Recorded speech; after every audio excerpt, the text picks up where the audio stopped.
Hello and welcome to Lost in Sci-Fi and Fantasy. I'm your host Leo, and today we are doing a bit of a double bill. We are talking about Treasure Island and The Strange Case of Dr. Jekyll and Mr. Hyde by Robert Louis Stevenson. Now, I wanted to pair these two together, one, because they're both relatively short books. I'm also planning on doing something with them for a project, personal thing, but I decided to pair them together because they're both relatively short, and I would rather just kind of combine them together than worry about trying to, stretch out a relatively short book to a full episode or hunting down the movie to pair it up with, which I can't do at this time. I can watch Treasure Island. In fact, there's a potential that next week I'll be doing a Treasure Island kind of double bill, potentially, comparing two different, vastly different versions of Treasure Island together. But sadly, I can't find Dr. Jekyll and Mr. Hyde or anything, so, yeah. Anywho, so my copy of Treasure Island is 179 pages, and it actually comes with a little quiz at the end of it. Now, I believe this quiz is supposed to be the quote-unquote copyrightable material, because this is a self-published book, or a self-published through Amazon version of the book, and it was printed to order. So we bought it off of Amazon, and it was printed that day kind of thing. So it's a bit rough, but it does, in the copyright, say, any original editions are copyrights to specific person. And I believe that this quiz is supposed to be that material. The quiz is awful, though. The quiz literally is about as half-assed as you can be, as it asks very basic questions that get answered by following questions, or they just didn't care what the answers to the question were. For example, question 4 in this quiz is, what is the name of Captain Flint's ship that originally carried the treasure? A. The Walrus. B. The Hispaniola. C. The Walrus. So, yeah, and the answer is the Walrus. So the correct answer is two different answers within that question. Another one, the who meets their demise first in the quest for the treasure on Treasure Island. The person who actually meets their demise first isn't listed, because there were two people named Tom, and they went with the one that actually had a last name. But he doesn't die until later. That's kind of the context of this version of the book. My history with Treasure Island is, it's been a nebulous curiosity for the longest time, but I always had trouble, because a lot of, reading apps and whatnot will have free versions of Treasure Island. The Gutenberg project, I believe is one that has a ton of free versions of these books on it, but a lot of them are corrupted. They'll have words completely missing, or they'll have them replaced by gibberish. And honestly, at first I thought that was something that was happening in this book, but turns out that's just something that Robert Louis Stevenson liked to do. So Robert Louis Stevenson has a bit of a thing with dates. He'll take the first two numbers of a date, put it in, and then blank out the rest for reasons. Though sometimes he will put in an actual definitive date. It's very weird. But that's his prerogative, I guess. He'll also do it with some locations, but why, I don't know. But anywho, so this book follows Jim Hawkins retelling the story of Treasure Island, mostly from his perspective. He was encouraged by Squire Trelawney and Dr. Livesey to recount the story of their adventure. Now, it's not told whether or not this is years later, months later, days later, hours later, but it is kind of assumed that it is, at the very least, after they got home. Well, actually, when I was first starting to read it, I was assuming it was on their journey home, but that was kind of debunked or thrown away after I read through the rest of the book. He begins as far back as he can with the kind of inconveniencing of his family by a man who goes by the name of the Captain. This man comes in, pays for his room in advance, so gives them like 4 gold pieces and sells them to let him know when the money runs out. And he's then technically overstayed his welcome. And then he goes about his day. He also then hires Jim to keep a lookout for a man with 1 leg. Technically, to keep a lookout for any seafaring men, but specifically one with a missing leg, as that is the one that he's the most worried about.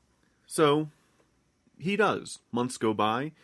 The captain ends up falling ill around the same time that Jim's dad does, mostly because, so Jim's dad was just getting sick, and we're told fairly early on that he's gonna die. But the captain, he falls ill because of a heart attack, and is saved by Dr. Livesey, who was there treating Jim's dad. He's ordered to not drink any more rum, but, save for he could have like a glass or 2, shouldn't do much damage, but he should really stop. But he's got an addiction. So he talks Jim into giving him just 1 drink, and Jim, hearing the fact that 1 is okay, goes ahead and complies. This ends up getting the captain eventually to build up his strength to go downstairs again, and he resumes with what he was doing prior. Eventually, Jim's dad dies. The same day, the captain is visited by a blind beggar who gives him the black spot, and he is told to meet them up upon the hill at 10 o'clock at night. He dies of a heart attack at the shock of it. And Jim and his mom are then thrust into a panic of what to do. They go to the neighboring town to try to get some help because the pirates are going to cause trouble. But they are kind of shushed away. They do send some people out to get some help, specifically to go get Dr. Livesey. But otherwise, no. So Jim and his mom go back to the inn to get what they're owed. Because, he did run out of money a while ago, and even though they tried to, retrieve the money from him, he scared off Jim's mom and dad. Jim was able to still get his monthly payments for keeping an eye out. Otherwise, they weren't getting the money they were owed. So she wants to get what she's owed. So they go into his chest, because he had brought like a chest that he was just hanging around with. They go into his room and they start getting the money. While they're counting, the pirates come for a visit. Jim tries to hurry his mom, but she does not want to budge. But then there's a gunshot that goes off, which kind of puts them into a bit of a hurry. So Jim hurries his mom along and takes what he feels would, settle the account, essentially, which is just this oilskin wrapped package that he assumes will probably have something valuable enough. Then they flee. But they're not able to make it far before the pirates reach the inn, so they have to hide under a bridge. His mom faints. Now, during this entire thing, Jim is just being a complete asshole to his mom, calling her both greedy and too kind-hearted, because she wasn't willing to take any less than she was owed, and she wasn't willing to take any more than she was owed. So he's mad at her about that. Then he gets mad at her for fainting because of the stress of the situation. So, yeah, Jim's an asshole. But anywho, the pirates ransack the inn. Cavalry comes in, ends up trampling the blind beggar, who is one of the pirates. All the other pirates flee. And Jim is then taken to Dr. Livesey in order to, for protection. And Jim shows him the oilskin package. They check it out. And it's a pirate map, along with a logbook. A personal logbook from the man calling himself the Captain, whose real name is Billy Bones. So, Dr. Livesey and Squire Trelawney set forth to build an expedition to this treasure island. And Squire Trelawney is set the task of obtaining a ship and a crew. He does so, but he was warned to keep his lips shut. They know that he's a bit of a blabbermouth, and so try to give him the warning of just keep your mouth shut. This is very important. Don't tell a soul. Well, through a mixture of him telling a soul and most of the people that he hires being the pirates that buried the treasure in the first place, news gets out that it's a treasure expedition. And the captain of the trip, Captain Smollett, pulls them aside and gives them a warning. Hey, everyone knows that this is a treasure trip, so there is a high chance of mutiny. So we need to lock shit down and be very careful going forward, keeping an eye out for potential mutiny. Once everything's settled upon, they agree and they set off for the island. Then they reach the island, because literally the entire journey is skipped over save for the very, very last, minutes. Because there's a small discussion of, the fact that for the most part the crew was fine, though as they got closer to the island, things got a bit tenser. And what didn't fully help was the fact that a barrel of apples was put out for the crew to just kind of eat on whenever. Well, we resume the actual story with Jim trying to go get an apple, but the barrel's empty, and literally to try and get the apple, he climbed into the barrel. And while he was in the barrel, he overheard a conversation between Long John Silver, the cook, as well as a few other crew members.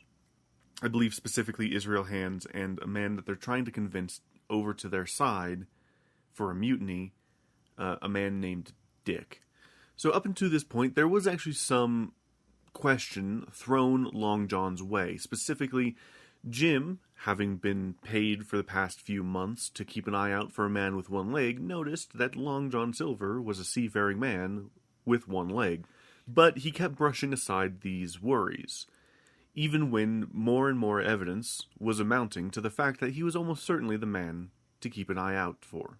Like the fact that when Jim went to visit his tavern, two of the pirates were just there, hanging out. He keeps dismissing it until this point in the barrel when he obviously hears Long John Silver getting ready to mount a mutiny. And just as they're wrapping up their discussion and potentially almost discovering Jim, all is fine as they spotted the island. So, it's mutiny time. Jim warns the captain and everyone, from here on called the cabin party, of the mutiny that is about to take place. And so, Captain Smollett decides to give the men a break. Basically, he's trying to separate out who could potentially be loyal and who almost certainly isn't by giving them time on the island. This kind of works. Most of the mutineers do leave, save for a couple stay behind, or a few stay behind. It's kind of like a bit of a split. But Jim decides to take this opportunity to sneak aboard with the potential mutineers to the island. Why? I don't know. The best guess I have is that Robert Louis Stevenson decided I needed someone to go along with to the island. So, Jim goes to the island, goes on a bit of a run around, trying to flee, but then realizes that he needs to actually try to keep an eye on them to see what they're doing, and witnesses Long John Silver murder a man named Tom. Now, I believe that's all we get of his name.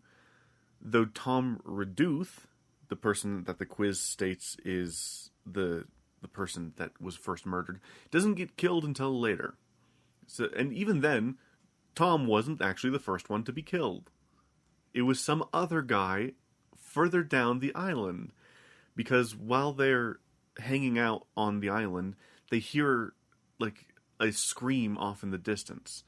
And when Tom asks Long John, hey, what was that? Long John states that it's likely X person who is now dead. So that's technically the actual first person to die on Treasure Island. But, anyway, after this, Jim flees and ends up running into a man named Ben Gunn. So Ben Gunn is a person who was abandoned by Captain Flint. So he was part of Flint's crew, and he witnessed Captain Flint and 6 men go take the treasure onto the island and bury it. Well, he didn't witness the burying, but went onto the island, obviously, to hide it. Only Captain Flint came back. So there's the question of what happened. And Captain Flint warns them, if you want to, go ahead and try, but we will leave you behind. And Ben Gunn is able to rally enough people together to go search for the treasure. They do, but they can't find it. So the others return to the ship. Somehow, I guess the ship was willing to wait at least a little bit. And only Ben Gunn was marooned on the island, left to continuously search for the treasure until he dies. And according to Ben Gunn, that was 3 years ago. So the treasure was buried about 3 years ago, but was supposedly amassed over the period of about 20-ish years. But from this point, we then kind of jump and follow Dr. Livesey's perspective, as it is all about the abandoning of the ship. So after they realize that Jim disappeared, they're like, okay, well, a mutiny is about to take place, so let's get going. They gather all the faithful hands and pretty much start shifting stuff around and eventually force the people that they're almost certain are going to mutiny them into, like, lockdown while they get as much stuff off the ship as they can and start ferrying it to a stockade on the island. So they ferry the stuff across. Then, as they're getting ready to leave, they plead to the humanity of one of the people that they locked up to, get their shit together and join them. He does. So they gather their people and get going. But, oops, they forgot that they left a small cannon on the ship, and so they are getting fired upon. They return fire, but eventually they're able to, like, at least injure a person at the ship, and maybe kill a person, but otherwise their ship's sinking, or their little dinghy. So they have to just kind of ditch it and work their way to the stockade and use what they have. They do so. While they're hanging out there, they are getting perpetually bombarded by shots, and eventually Jim joins them in the stockade, and Jim then continues his story. They survive an attack by the pirates, although many of them do die, leaving 2 healthy people in the stockade with 1 injured person, Captain Smollett, and Dr. Livesey goes to meet with Ben Gunn, as Jim tells them that Ben Gunn, all he wants is pretty much a pardon and some of the money when all of this is done, and cheese. He really wants some cheese. So Dr. Livesey goes out to give him some Parmesan because he just so happened to have some on him. Then Jim decides that this is a good time to disappear again, because Ben Gunn had told him that he had a small, little boat that he had built for the potential of leaving, but hid it. So Jim goes, gets the boat, and he's like, at first all he wants to do is confirm the existence of the boat. And he does. He's like, cool, here's the boat, awesome. Then he gets an idea in his head to go and unmoor the ship from its anchor. Because, if the ship were to disappear, the pirates wouldn't really be able to use it. So he goes and cuts the line of the ship, and him and the ship end up in a current, and eventually he decides to climb up onto the ship to see what's going on. Now, on the ship there were 2 guards, Israel Hands and some other guy. Israel Hands kills the other guy, and is himself pretty gravely injured. So when Jim boards the ship, he takes command and gets some assistance from Israel Hands to maneuver the ship. Because Jim's whole idea was to try to get the ship to be beached so that it could be saved later. So they move the ship around to the north, get ready to beach it, and as they're beaching it, Israel Hands attacks. Because there was a whole thing where he very obviously was setting up a trap for Jim. But he attacks, Jim's able to kind of defend himself and ends up killing Israel Hands as the ship gets beached.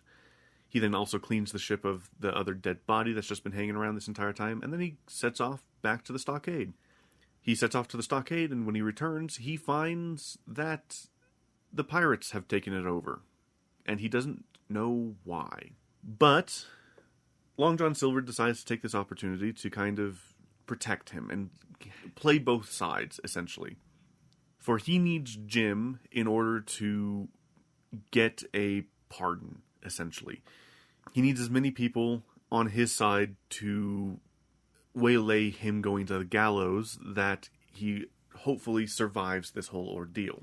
But at the same time, if he ends up with the treasure, he ends up with the treasure, is pretty much his way of going about it.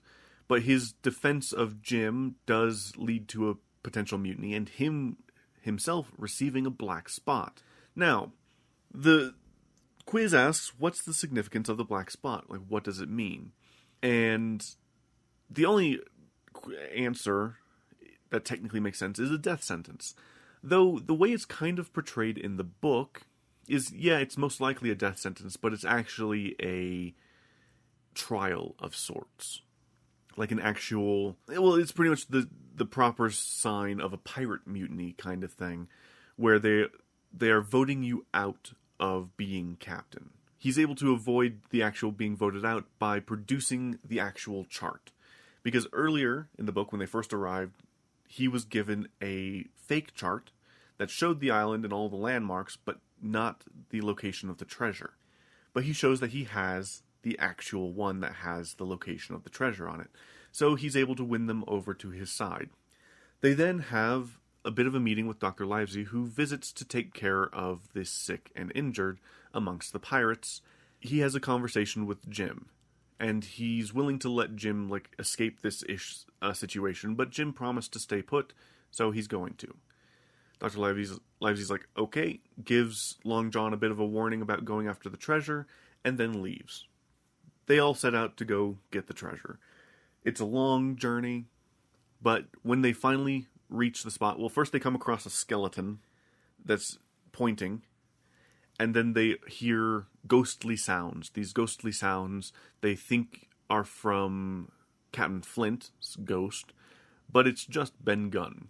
And the pirates eventually realize that it's just Ben Gunn, and they're like, no one's scared of Ben Gunn, so they just move in. They eventually find the spot where the treasure's supposed to be, and find it empty. Shock horror. What are they to do? Well, Long John Silver goes into full Jim, I need Jim on my side kind of thing, and starts kind of spiriting him off to the side. The other three and he also arms him with a gun. The other pirates kind of start getting ready to attack, but as they're getting ready to attack, a lot of them are shot down, so they just book it. The 3 survivors flee. And they were ambushed by Dr. Livesey, Ben Gunn, and the guy that they were able to convince over to their side from the ship. They came in to the rescue, and that's the only reason that Long John Silver survived, was the fact that Jim was with them. Otherwise, they were all going to be killed. But, anywho, they start making their way down towards... Well, they try to cut off the other pirates to get to their little boats first. They sink one of the boats, and then they take the other one, take it down to the coast to where Ben Gunn's cave is, and in the cave is the treasure. They also were able to get the ship re-anchored off the shore, so that was nice, I guess. And then they start the slow, laborious process of ferrying treasure over to the ship. Now, it is explained the whole deal of what happened. So, Dr. Livesey went to see Ben Gunn to give him the Parmesan, where he discovered that Ben Gunn already had the treasure. So, he gave the treasure map to the pirates, as well as the stockade, to try and, I guess, either save them or save themselves from malaria. And so the cabin party abandoned the stockade because they can go to Ben Gunn's cave to hang out. So that's why the abandonment and whatnot happened. The Ben Gunn distraction was because Dr. Livesey and the other guy were a bit too slow and worried that they wouldn't make it in time. So they used Ben Gunn to cause a distraction in order to have time to catch up. They did, and saved Jim, but also saved Long John Silver because he was just kind of there. They all load up into the ship and leave the 3 surviving pirates on their own. They make it to South America, or I guess around Mexico-ish, to gain new crew members to make it the rest of the way home to England. Long John gives them the slip, but they're generally okay with it, even though he took a bag of treasure with him.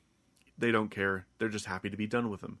They make their way home, and then we're kind of given some of the postscript of what happened to some of the people.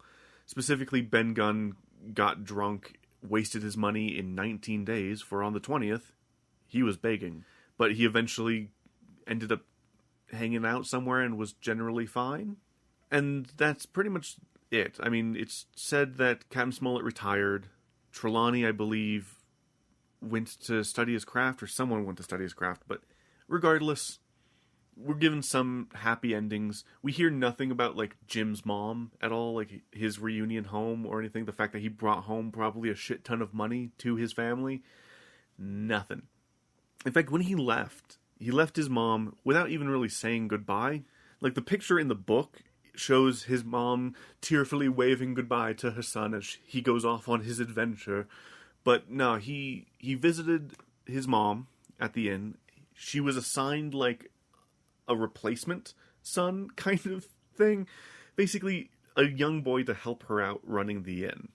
Jim spent most of his time visiting his mom the night before he left to set sail, berating the boy because he, like, abusing his power, and then, like, I guess vaguely hanging out with his mom, having a bit of a chat, but then he just leaves. That's it. It's overall a fine book, though Jim's actions frequently frustrated me, because he keeps trying to justify his actions. Like, he goes from, like, I know that this is stupid, to it's fine because it probably saved us in the end, to I felt really bad about it, but it probably saved us in the end. Like, but they were okay with it in the end. It's like, no, dude, you still, like, abandoned your post, like, during their time of need.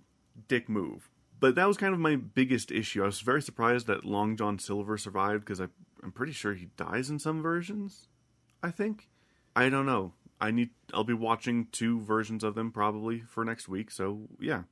Now, the reason I want to do 2 different versions of the movie next week is, one, it's 2 versions of how the same company adapted the film. And the 2 vastly different methods for tackling it. One is a live-action, by the book, as far as I can tell, adaptation of the book. While the other is a reinterpretation as a sci-fi film version of the book. So I'm very curious to see, like, how many changes are made to the story to justify the sci-fi-ness of it, as well as, like, how it was done in the 50s. I mean, when I did 20,000 Leagues Under the Sea, I did the 50s version of that too, so why not? We shall see how it goes. Now, I know that some people would be like, but the Muppets one, why don't you do the Muppets one? That one is too middle ground, I think. It is both a relatively by-the-books version of it, though it is also mostly a musical, and also it has to make a lot of concessions to wedge in as many Muppets as they can. So I'm not doing the Muppets version of Treasure Island right now. I might do it sometime in the future. Hell, I might even watch it with the other ones just to watch it. But otherwise, I'm not really going to talk about it because, again, it's too in the middle for the situation. Like, it would be kind of weird. Anywho, let us talk Dr. Jekyll and Mr. Hyde. Now, this one I actually have a bit more history with, as it is the first classic book I've ever read. And it was the first one because it was the shortest one. This book is only 116 pages long, and the print face of it is big. When I did my calculations, I calculated it would only take me about 4 hours to read the book from beginning to end. And though spread out over a few days, that's about what it took. The story for this book is very simple. It follows a man named Utterson, as Mr. Utterson, as he is first told a story about something related to him and his cousin going on a walk, and he then spends the rest of the book trying to figure out this mystery, essentially, and just kind of going about his day most of the time. Utterson and his cousin are going for a walk when they come across this door, and Utterson recognizes the building, but his cousin tells a different story having to do with this building, specifically with regards to a man of the name of Hyde. Utterson was going on a walk one night when he noticed a man kind of walking rushedly down the street, and a little girl down a different street, kind of in a bit of a run. The little girl, supposedly coming from the doctor's, bumps into Hyde and gets run over. Like, literally, he just tramples her and moves on.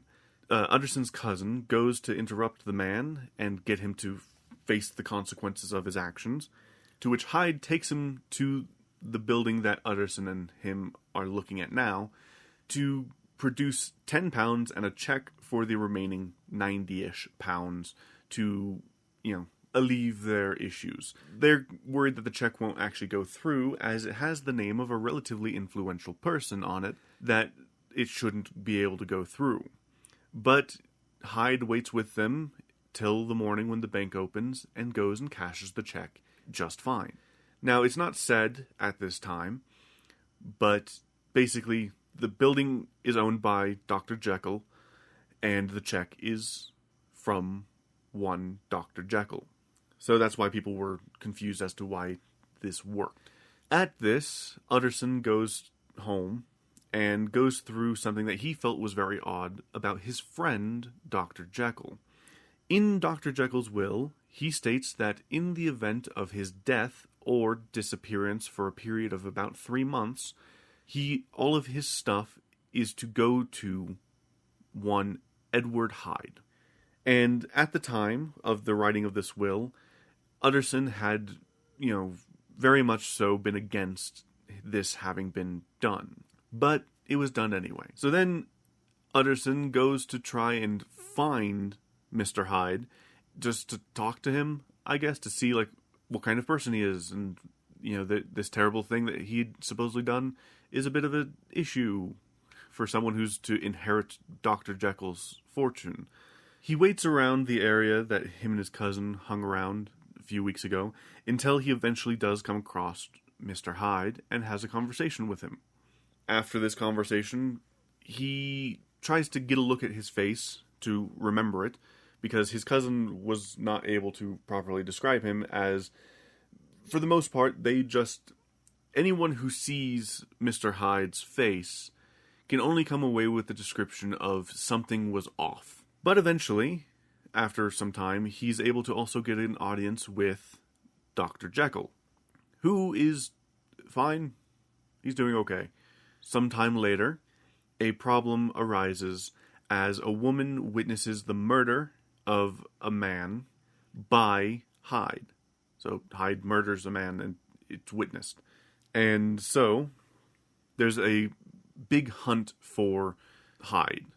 Utterson goes to see Dr. Jekyll, who says that he has cut off anything to do with Hyde and is going to hide it away. And yes, he was, in theory, forced, quote-unquote, by Hyde to do the will, etc., etc. Then things are relatively fine for a little while, as Dr. Jekyll becomes more sociable for a couple of months, but then he hides away. And it's unknown why.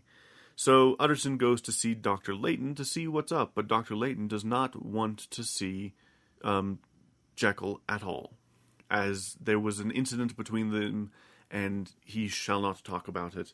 Though Later, Layton dies, and a letter from Layton is sent to Mr. Utterson. But the instructions in this is that he is not to open it until the death or disappearance of Dr. Jekyll. Then Utterson and his cousin go on another one of their walks, and once again go past that door, where Utterson's cousin's like, oh, well, if only I had known that this was connected to Dr. Jekyll's place, that would have, I don't know, question mark, exclamation, who knows.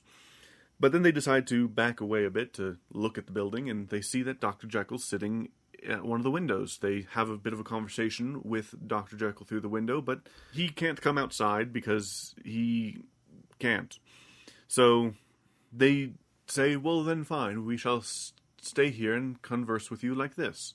And Dr. Jekyll's like, that would be perfectly fine. In fact, I was about to suggest the very same thing, but then suddenly he's struck with a bit of an odd look, and then he slams the window closed. Then Utterson is called one night to Dr. Jekyll's house by his butler, Mr. Poole, who describes that within the past week they have come under suspicion the fact that their master is likely dead and has been replaced by someone else. And the assumption is that he has been replaced by Mr. Hyde, murdered and hidden away. So Utterson goes to investigate this, and is shown by them that the voice that he is to hear is not Dr. Jekyll's, and Utterson agrees. So they come to the conclusion that they must break down the door and rush in to figure out what's going on. And so they do. They go in, break down the door, and find, dead on the floor, Mr. Hyde. Now, before they break down the door, Utterson does give a warning, saying, hey, Dr. Jekyll, open up the door. We are under suspicion that there's issues, so do it now. And they hear a cry saying, Utterson, have mercy. But no, they break down the door and find him dead, having taken cyanide. So then they go on a hunt trying to find Dr. Jekyll, either his body or his person, and find nothing. So they're very confused. And in the lab where Dr. Jekyll was and Mr. Hyde is, they find a thing addressed to Utterson. Inside are 3 more things. An updated will stating that in the event of the death or disappearance of Dr. Jekyll, everything is to go to Utterson now. As well as a letter instructing him to read his confession, which is a 3rd thing, after he reads Dr. Layton's, or as I've been, I guess, calling him this episode, Layton, after he reads his thing, that he was told that Layton told Dr. Jekyll that he was going to do that. So, Utterson goes back home and reads Dr. Layton's narrative. His narrative is that he was given a letter at one point from his friend Dr. Jekyll that was very urgent, stating that he needed his help.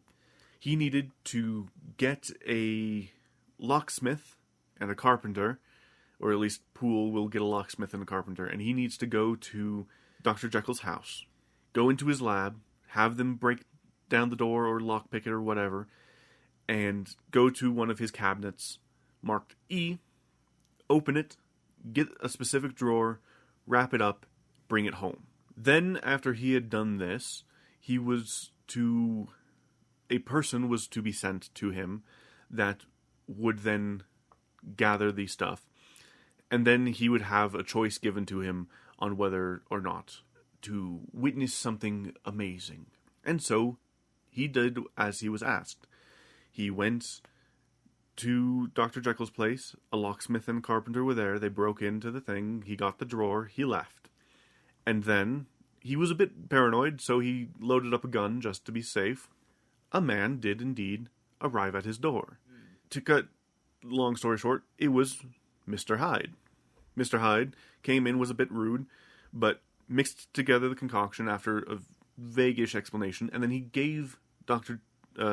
Layton an ultimatum. Basically, you can leave things as they are, and let me leave with this concoction, and that will be that. You know, you have done a good thing, thank you. Or, I can take this here, and you can see something amazing. And Dr. Layton's, well, I want to see this to the end, so go ahead. So he drinks the thing, and he turns into Dr. Jekyll. There's a long conversation that's skipped over by Dr. Layton, but overall he ended up shocked. The whole event stressed him out so much that he pretty much aged multiple years, and then dropped dead, eventually. Then followed was Henry Jekyll's statement of the case. And he lays out everything. The full explanation as to what he did, why he did it, and how. Well, not necessarily the how. He wanted very much to hide the how. Except for, he doesn't give super specifics, but he does give the fact that he mixed together a potion, and he was able to do this. Now, Dr. Jekyll, from a young age, according to his own narrative, he had latent desires, and he used to act upon them. But he eventually was able to rein himself in and lead a mostly pure life going forward. But because of this, he came to the conclusion that there is a duality of man. Every person has in them two people. One that they show mostly to the public, that is all happy-go-lucky and generally good. And one that they hide with all their might, that contains their deepest desires and darkest desires. And it is through this theory that he proposed a potential way of separating the two. Now, I think his initial plan was to actually separate the two, have a separate person from himself that would then pull all the nastiness out of him.